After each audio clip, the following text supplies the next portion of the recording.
É um prazer estar aqui com vocês de novo, hoje dia 11, né, de março, e aqui hoje o tema que eu quero falar com vocês hoje é um tema que, na verdade, eu já falei, falo sempre do mesmo assunto, sempre estou trazendo ângulos diferentes do mesmo tema, do mesmo processo do despertar. E eu vou falar especialmente do despertar espiritual, porque hoje se fala muito disso, que a Terra está despertando, que a Terra está mudando de patamar, que nós estamos passando para uma consciência mais ampla e popularmente as pessoas dizem que nós estamos indo para a quinta dimensão.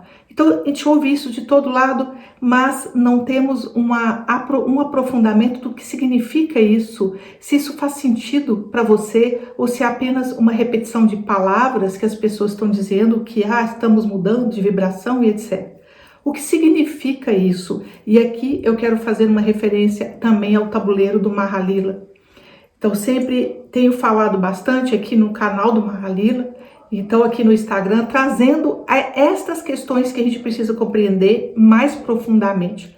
Porque quando você conhece o Mahalila a princípio, ele é um jogo que muitas pessoas confundem com oráculos, mas ele não é um oráculo, ele vai mostrando o nosso processo de desenvolvimento da consciência. Então, no nosso processo evolutivo do desenvolvimento da consciência, nós passamos por etapas, por fases.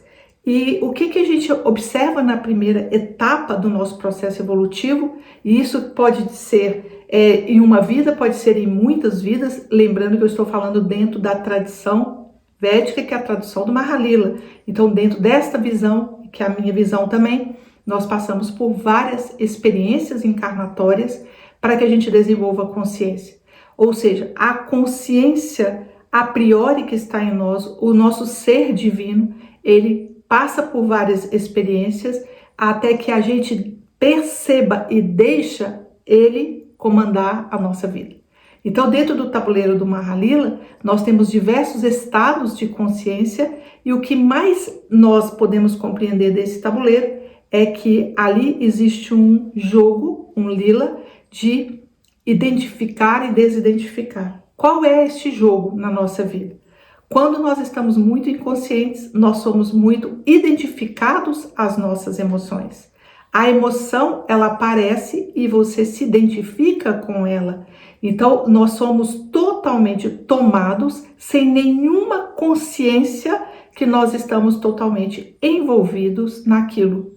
Então, basta olhar ao seu redor e basta perceber a si mesmo como, em algum momento da sua vida, você foi totalmente tomado por alguma emoção de raiva, de medo, de competitividade, de comparação, de negatividade. Quantas vezes a gente é tomado por uma preocupação com uma mente muito ansiosa? Então, na semana passada, o desafio foi perceber a mente agitada, o quanto que é importante que a nossa mente fique tranquila, que o nosso coração fique tranquilo.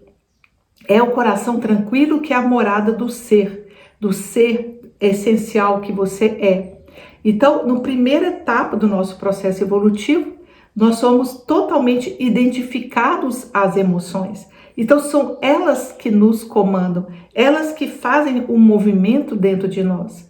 Então, quando uma emoção bate em nós, e a emoção ela vem, no princípio, a emoção ela é muito útil, porque ela sinaliza aquilo que a gente precisa. Então, uma emoção, quando você está numa situação de sobrevivência, você não vai pensar primeiro, é a sua emoção que faz você agir. Então, você está ali numa situação de perigo, de qualquer ameaça à sua vida, a emoção faz com que você faça alguma coisa. Então, emoção, essa palavra vem do latim, que significa mover, emovere, que significa mover alguma coisa. Então, quando uma emoção bate em nós, quando a gente é tomado, quando ela chega a nós como se fosse uma onda, ela vem e nós reagimos de três maneiras. Ou nós pensamos, ou nós falamos, ou nós agimos. Então, basta ver como é que funciona isso quando você estiver num ambiente social, por exemplo. Um ambiente de família é um grande exercício para você observar isso. Então, bate alguma emoção ou um incômodo qualquer que apareça dentro do seu coração. Então, quando você é tomado por alguma emoção, então o que essa emoção faz? Com algum incômodo, vamos imaginar uma situação que você esteja numa interação social qualquer, então algo gatilhou, e são ou grandes gatilhos ou pequenos gatilhos. É isso que a gente precisa entender. Ou são grandes gatilhos ou pequenos gatilhos. E um pequeno gatilho, ele toca ali você e movimenta algo dentro de você. Você fica movimentado por dentro com aquela emoção. Pode ser alguém falou alguma coisa que você não gostou, algo que foi um comentário qualquer, toca em você e ali algo movimenta dentro de você. Isso é uma emoção. Então, ou você vai fazer alguma coisa, vai reagir àquilo, ou você vai ficar pensando, vai acionar o seu pensamento, ou você começa a falar. Então, quando a gente está em ambientes familiares, a gente observa isso muito, porque é fácil, porque você está ali com pessoas que você conhece, que você já tem um padrão de relacionar. Então, ali a gente vai vendo essas emoções atuando e as pessoas sendo reativas a essa emoção. Então, o primeiro estágio do nosso desenvolvimento de consciência é sermos apenas reativos. Nós não nos damos conta de que algo está ali nos tocando e que a gente está reagindo. A gente ainda não desenvolveu este olhar de observador de fora que vê o processo. Então, a pessoa só vê a emoção, mas ela não vê a emoção acontecendo como um processo que passa. Então ali nós ficamos naqueles emaranhados, tentando compensar, tentando corrigir alguma coisa. Então esse estágio é o estágio onde as emoções é que comandam você. Você ainda não tem esse observador. Quando nós começamos a perceber que as emoções são estados e que você não é a emoção, então você já consegue perceber de fora os seus padrões de repetição. Você começa a olhar para dentro. Você, em vez de olhar para fora, você olha para dentro. Porque quando nós estamos ainda nessa identificação, o nosso olhar é para fora. É como? Aconteceu alguma coisa que gatilhou, algum comentário, alguma coisa, a tendência nossa é ou pensar naquilo, justificar, fazer links, fazer coisas, ou nós ficamos com outras emoções aparecem, ficamos reativos e hora nenhuma, e aí a gente tende a analisar o outro que provocou aquilo em nós. É difícil ainda, nesse estágio, observar em mim o que eu tenho, onde é que aquilo tocou em mim. Então, o meu olhar, em vez de ficar para o fenômeno, ou para o outro, ou para aquilo que provocou, eu começo a ver aqui. Então, o meu olhar e a minha observação, em vez de ser para fora, ela começa a se virar para dentro. E aí eu começo a me perceber. Eu começo a me perceber como é que eu fico gatilhada quando alguém fala isso. E não o contrário, né? Assim, por exemplo, vamos pegar uma serpente do Mahalila, serpente que tem a ver com boas companhias, más companhias. O que é más companhias? São duas casas do Mahalila, más companhias e boas companhias. A serpente das más companhias, ela mostra a nossa necessidade de sermos reconhecidos. Então, nós fazemos as coisas esperando que alguém reconheça. E quando alguém, por acaso, não reconhece, você fica mal. Então, fica sem motivação, o seu caminhar ele não tem força mais, porque você não está focado na automotivação, você não está ali em você mesmo. Você faz, mas esperando algum tipo de reconhecimento, de aplauso, e ali a vida fica ali em torno disso, dessa necessidade de ser reconhecido. Aí as nossas ações começam a ser feitas não pela ação que sua alma, que seu coração está pedindo, mas ele fica sendo em relação a nossa, você viu que ninguém falou nada? Ou isso, aquilo. Então, quando a gente começa a voltar o nosso olhar para nós, então nós começamos a observar de fora aquele fenômeno. E ali a gente começa a desenvolver, ainda de uma maneira meio rústica, o observador. Então, sem este olhar de fora, você não consegue descolar-se do lila deste tabuleiro, que ele só representa a vida, que é o jogo das identificações. Então ali a gente não consegue soltar. Por quê? Porque nós somos a emoção. Então no primeiro processo do despertar é desenvolver esse observador aqui. Olha como isso se repete na minha vida, começar a ter uma curiosidade. Olha que coisa interessante, que eu estou sempre fazendo a mesma coisa, estou sempre tendo os mesmos tipos de emoções, ou de raiva, ou de medo, estou sempre brigando. Qual é o estado que você percebe que ele é um denominador comum de todos os eventos que você faz? Então você começa a observar para além, você começa a ter uma visão de observador, então você começa a observar já o fenômeno como um todo e não o fato que as pessoas fizeram ou não sei o que. Você começa a duvidar de que aquilo seja de fato você. E hoje a gente precisa muito de trabalhar o observador, porque nós estamos vivendo uma época em que é muito importante nomear as coisas, mas o nomear as coisas não é para definir a sua identidade. Então, é importantíssimo que a gente nomeie o que nós estamos sentindo. Lacan já falava isso. A base da psicoterapia é também saber nomear os seus sentimentos e emoções, mas aquilo não pode ser o seu lugar de identidade. E aí que entra o ponto perigoso da nossa época, porque eu sou, é muito importante que você reconheça seus estados. Eu sou deprimido, eu estou com TDAH, eu estou deprimido, eu tenho transtornos, alguns transtornos, etc. Tá, você reconhece isso. Então, no adoecimento mental, hoje a gente está vivendo esse desafio. Então, quando você está com adoecimento físico, você reconhece melhor. Eu estou com dor de cabeça. Então, a tendência de quem está com uma dor de cabeça que passou ali, não é falar assim, eu sou a dor de cabeça. Eu me defino pela minha dor de cabeça. Não. Então, quando eu adoeço, eu estou com uma dor de barriga, eu estou com uma dor em algum lugar, a gente tende, normalmente, a não se identificar neste nível como a gente se identifica com as questões mais psicológicas. Eu sou ansioso. Você vê as pessoas falando isso, como se fosse uma condição de identidade dele. Eu sou ansioso. Eu sou ansioso ou eu estou ansioso? Então, quando a gente começa a descolar disso, nós começamos a desenvolver o observador e perceber que a ansiedade não faz parte do seu ser, é um estado emocional. Então, quando a gente começa a descolar disso, a gente tem condição de observar, e nós estamos ali começando a desenvolver, ainda de uma maneira um pouco rudimentar, o observador, aquele que vê as coisas acontecerem.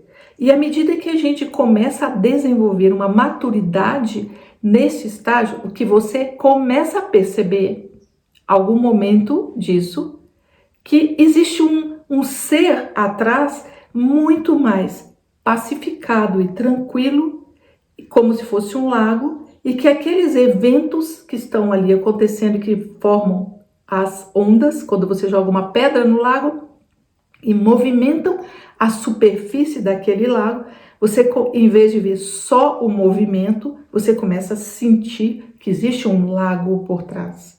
Existe um estado que você pode almejar alcançar de o seu coração tranquilo, que foi a live da semana passada. Então você assista a live da semana passada também. Então, este lago de águas cristalinas e pacificado, ele é o lugar quando você começa a reconhecer que isso existe dentro de você, mesmo que ainda não seja a grande experiência e que você fique totalmente identificado com isso e consiga estar somente nesse lugar.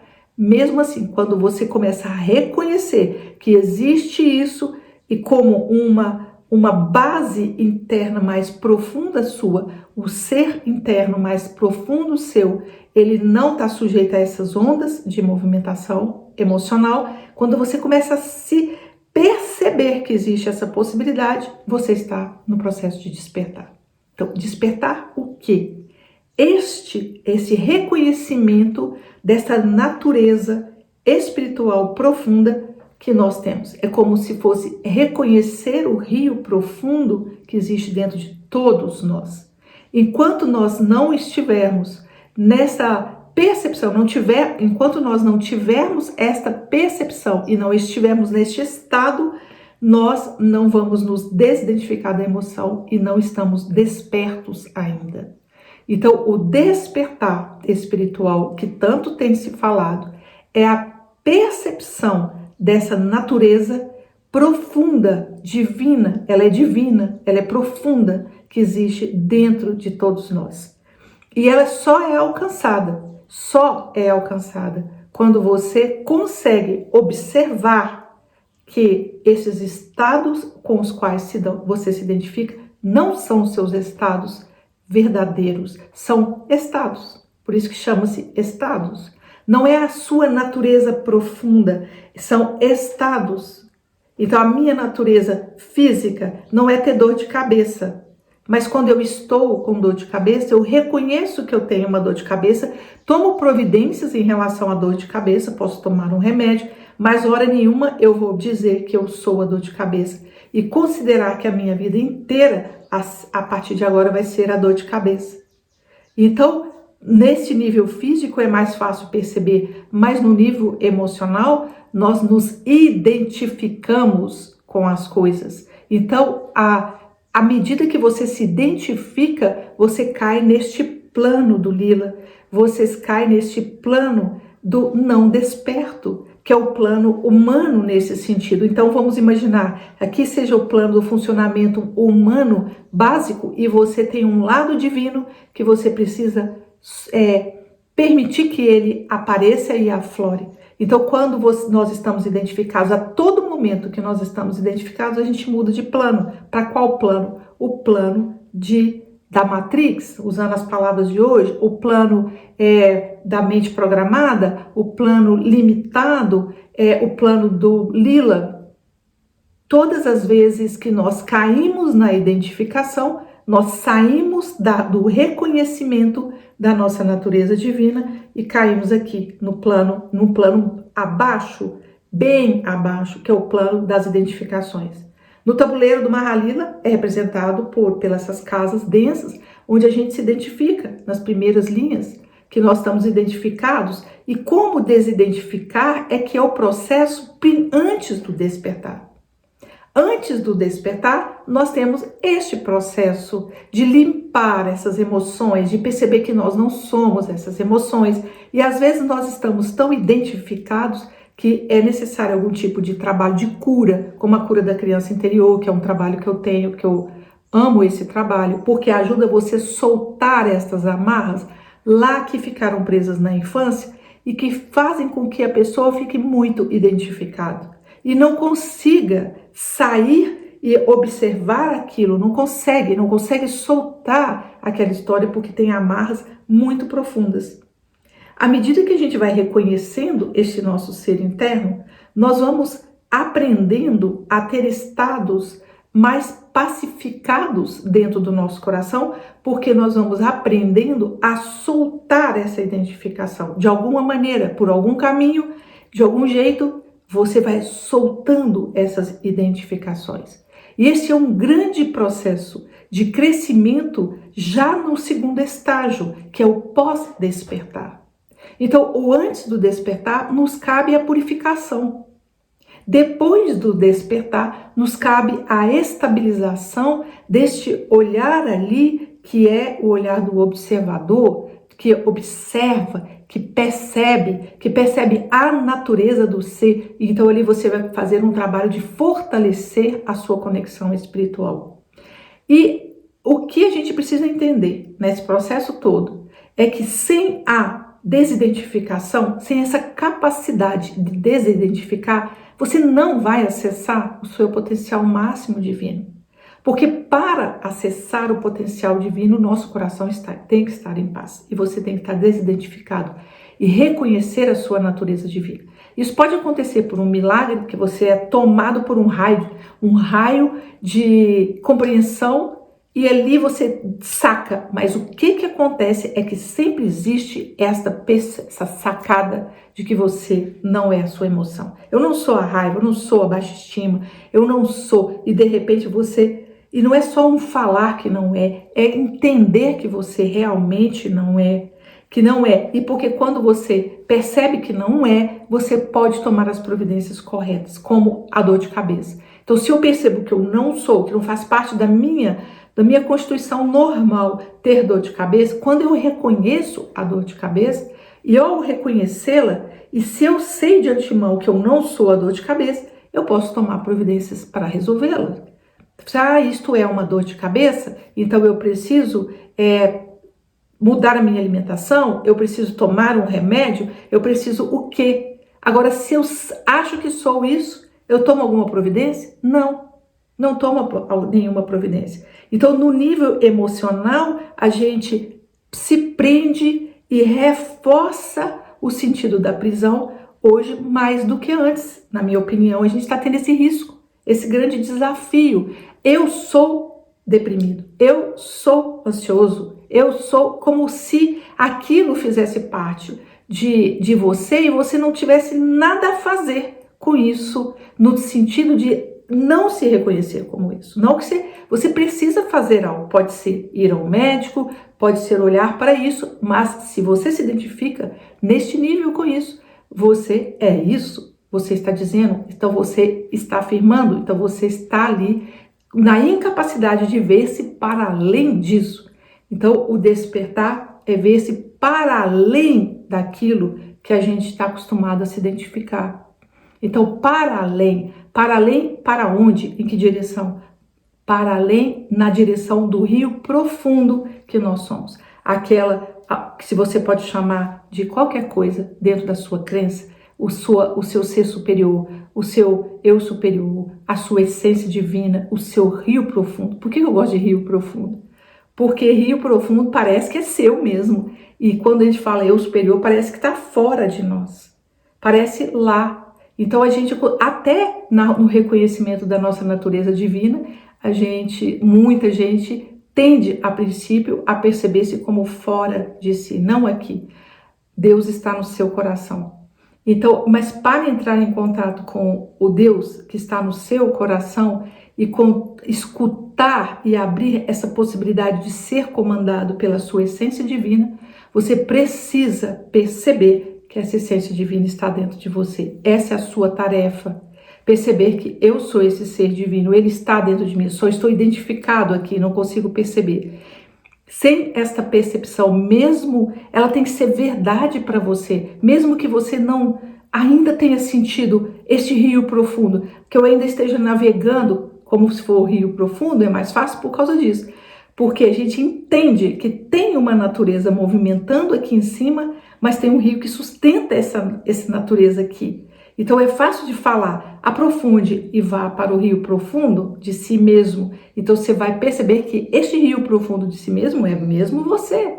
Não é fora. Eu não vou dizer, eu vou no rio profundo, eu estou aqui navegando nessas águas aqui turbulentas, mas eu vou usar algum escafandro e vou para o rio profundo. Você não pensa que você vai sair daquele rio e vai para outro rio. Mas quando a gente fala de Deus e de essência, de eu superior, nós não costumamos pensar que é dentro. Costumamos pensar e ter dificuldade de entender que é dentro de nós. É no aprofundamento para dentro é que você consegue navegar nessas águas mais profundas. E ali começa o seu processo de um trabalho em cima do despertar. Então, o trabalho em cima do despertar é outro, diferente do trabalho antes do despertar. Antes do despertar, nós precisamos desidentificar, começar a perceber, soltar as amarras, purificar, trabalhar as crenças, trabalhar tudo aquilo que nos deixa aprisionados e deixa a humanidade toda aprisionada.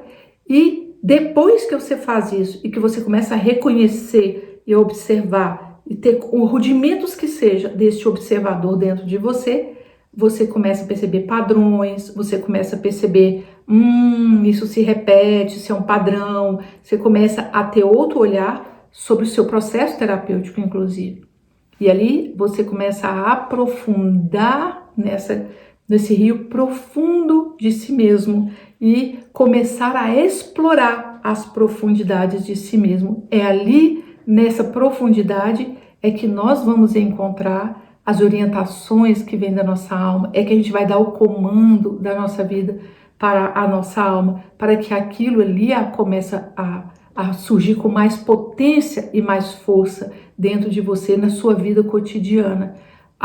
A intuição, a sincronicidade, ali é o seu ser que está ali agindo dentro de você, mas precisa de que isso aconteça, porque sem que isso aconteça, fica difícil que você permitir o comando da nossa vida, ele fica nas emoções e na nossa reatividade.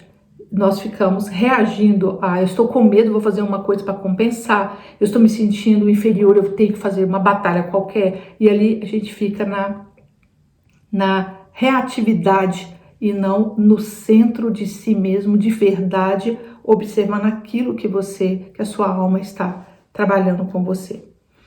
Esse é o nosso desafio dessa semana. Observe, você consegue perceber-se além das emoções ou você se tornou as emoções? Você está identificado com esses estados e se autodefine por eles? Como é que é isso para você? Você já começa a observar você já tem desenvolvido dentro de você um pouco que seja o observador? Então, qual que é o grilhão comum da humanidade que aprisiona? Existe um grilhão comum? Sim, existe um grilhão comum, é o nosso apego.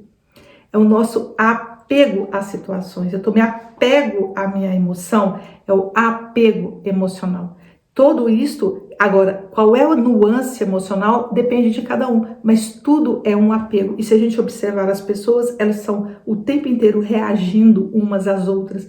Uma fala alguma coisa, a outra reage, outra fala. E você vai reagindo, a gente vai reagindo. A gente vê uma coisa na internet, começa a reagir. Você vê uma coisa ali, reage. E não tem este silêncio dentro de si mesmo, porque ele não foi desenvolvido ainda.